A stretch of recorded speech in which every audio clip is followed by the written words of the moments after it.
কুম্ভ মেলায় ছড়ালো আগুন, ফাটছে গ্যাসের সিলিন্ডার, পড়তে শুরু করেছে একের পর এক তাঁবু, ব্যস্ত দমকল।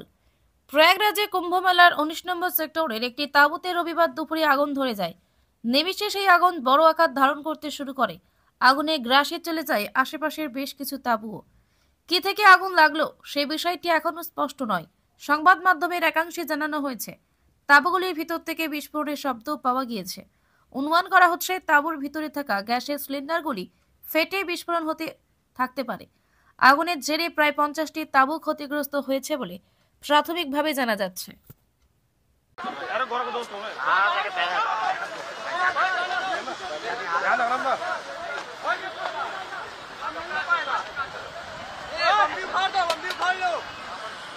हमारे रेलवे पुल के नीचे जो है आज लगभग आधा घंटा पहले 4 बजे के आसपास सूचना मिली कि कुछ एक सिलेंडर फटने की सूचना मिली।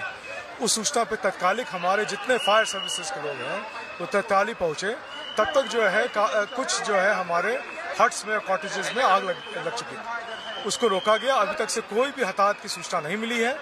सभी आग को रोक लिया गया है।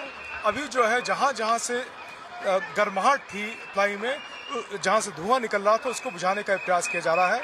हमारे पास पूरा सुविधाएं हैं, पूरे उपकरण हैं, जिसको उसको अगले 10 से 15 मिनट में बुझा लिया जाएगा। कितने लोग के जो है झोपड़ियों में आग लगी है, इससे कुछ जानकारी है? ये संख्या हम लोग आपको थोड़ी देर बाद बता पाएंगे।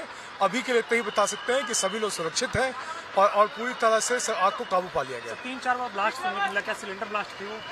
ये जो ब्लास्ट है उसमें पूरा परीक्षण किया जाएगा, लेकिन अब तक यही पता चला है कि सिलेंडर के ब्लास्ट थे। 2 या 3 सिलेंडर के ब्लास्ट हुए हैं। तब तक यहाँ पहुंच के सभी सिलेंडर्स को बाहर कर लिया गया और जितने स्थानीय लोग के सहयोग से इसको आग को पूरी